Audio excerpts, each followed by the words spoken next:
The fifth shadow, the road to Black Hollow Cabin twisted like a serpent through the dense Appalachian wilderness.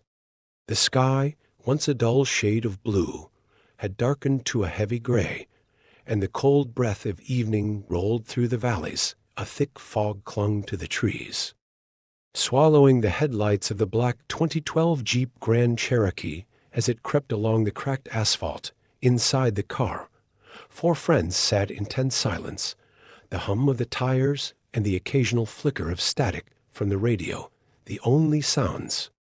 Accompanying them, Jake Carter, 28, gripped the wheel, his knuckles white. He worked as a construction foreman back in Atlanta, always the planner of the group, the one who convinced them that a weekend at a cabin by the lake would be a perfect getaway. Mia Brooks, 27, sat in the passenger seat, scrolling through her phone. A freelance journalist, she was fascinated by the Appalachian legends, but something about this trip made her uneasy.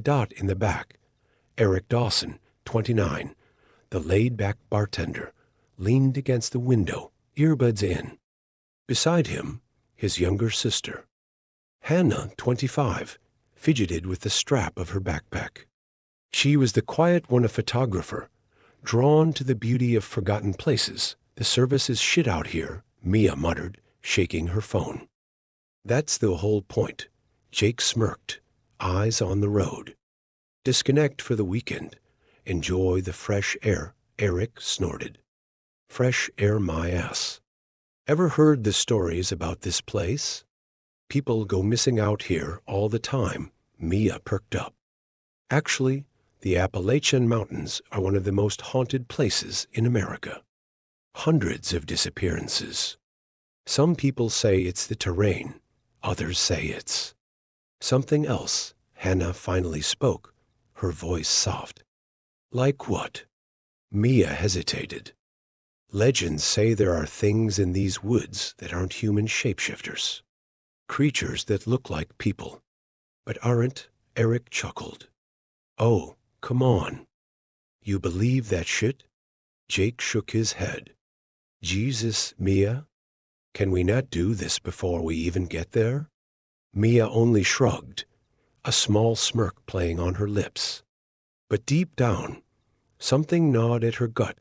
As they neared the cabin, the pavement ended, giving way to a rough dirt path surrounded by ancient, towering pines. The Jeep's tires crunched on loose gravel, the sound swallowed by the oppressive silence of the woods. The cabin stood alone at the edge of a dark, mirror-still lake, its wooden frame worn by time. The trees around it were unnaturally dense. Leaning toward the structure as if whispering secrets, the moment they stepped out of the car, a suffocating stillness fell over them. No crickets, no birds, just silence. This place is straight out of a horror movie, Eric muttered. Relax, it's just old, Jake said, grabbing the keys. Come on, inside. The cabin smelled of damp wood and old dust. The walls were lined with hunting trophies, antlers, and faded photographs of stern-looking men. The fireplace was cold, the furniture old but sturdy. Hannah's camera clicked as she snapped pictures. It's eerie. Mia ran a hand over a scratched wooden table, her brow furrowing. Something about this place feels off. Can we at least settle in before the ghost stories? Jake sighed. As night fell, they lit the fireplace, poured drinks, and tried to shake the unease. But outside, the wind howled through the trees, and something shifted in the darkness. Something was watching them. At 1:34 a.m., Mia woke up gasping. A sound had ripped her from sleep, a voice. A whisper from the forest. She sat up, heart pounding. The others were asleep, their breathing steady. But outside, just beyond the window, something moved. A shadow. She crept to the window and froze. A figure stood at the edge of the woods. Tall, still, watching. It looked human. but wrong.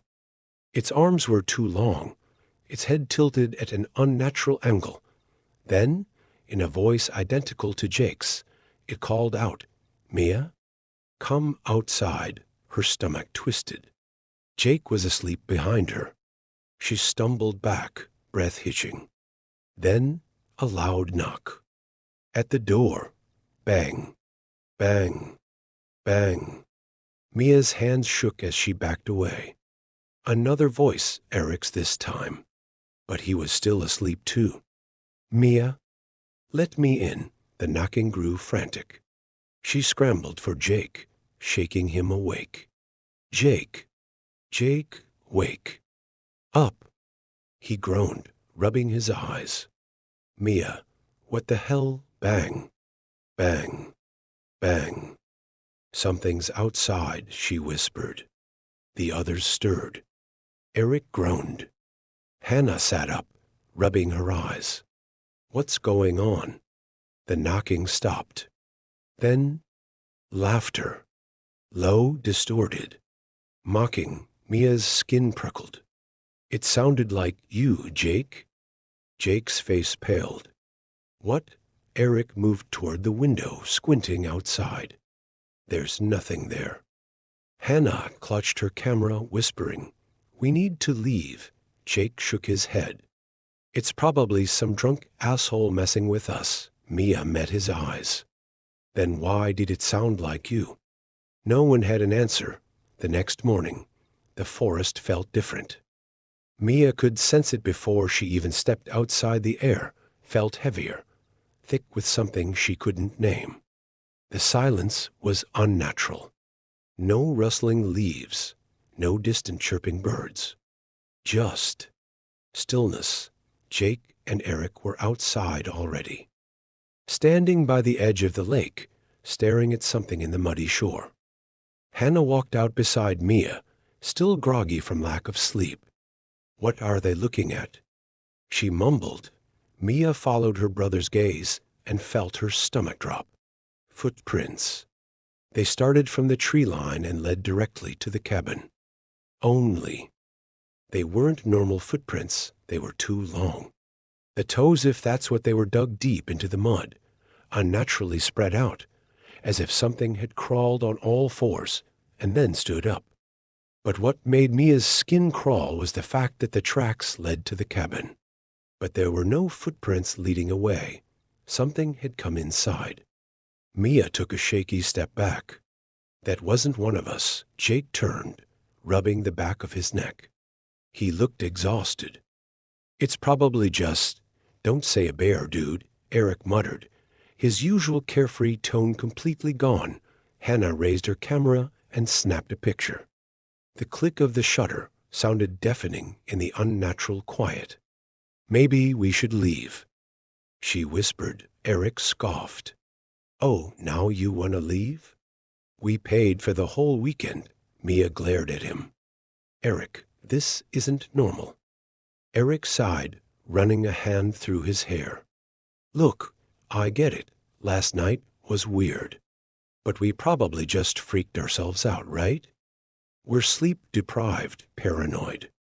This is what happens when you let horror movies rot your brain." No one responded. Jake finally spoke, his voice low, hesitant. "Let's just go into town for a few hours. Get some fresh air. If things still feel weird, we leave. Deal?" Mia exchanged glances with Hannah. Neither of them felt safe here anymore, but they agreed. They packed into the Jeep and started the long drive down the dirt road.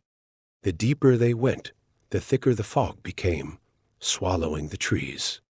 In an endless sea of gray, the road seemed longer than before, as if stretching itself out. "We didn't drive this far in," Mia whispered. Eric scoffed. "Now you're acting like the damn road is haunted." No one laughed. 30 minutes later, they reached a small town, tucked between the looming mountains. It didn't even have a name on the map. The buildings were old, the paint peeling, the wooden porches sagging under the weight of time. A few locals sat outside a gas station, watching as the Jeep pulled up. Jake got out first, stretching. "All right, let's grab something to eat.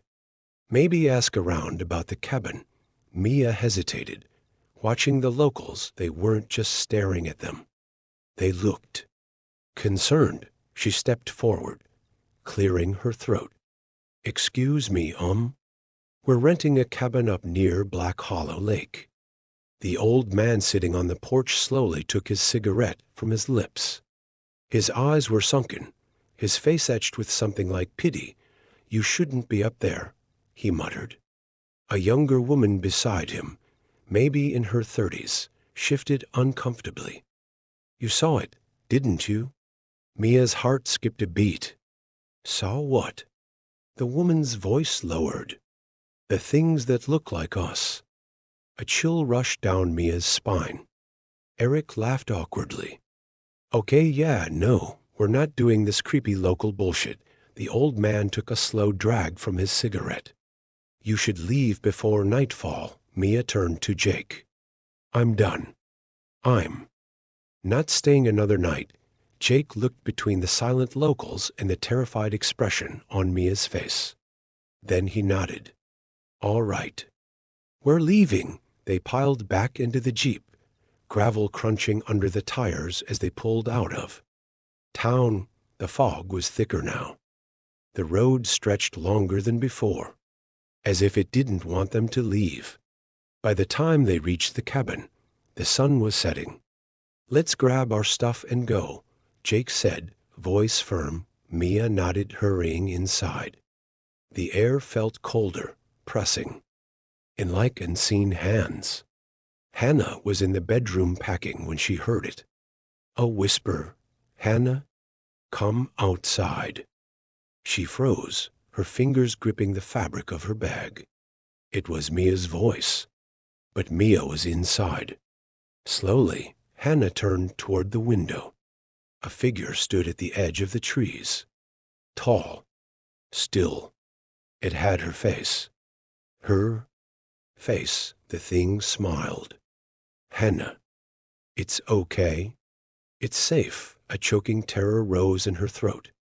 Then it tilted its head, and its smile stretched too wide. She ran, bursting into the living room, panting, shaking. She grabbed Mia's arm. There's something." Bang. Bang.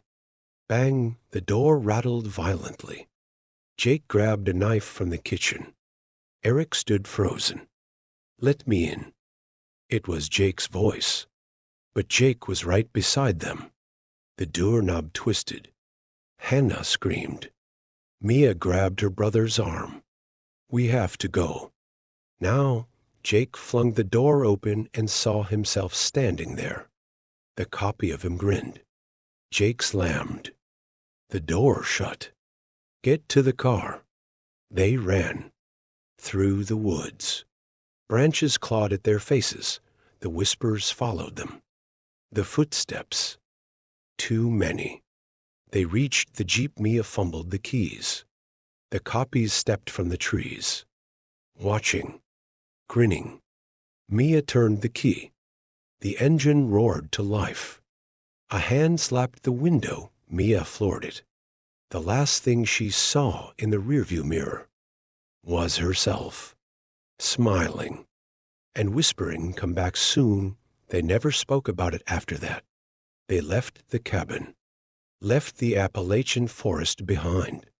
But weeks later, Hannah developed the photos from her camera. And in the last frame there were 5 of them, not 4.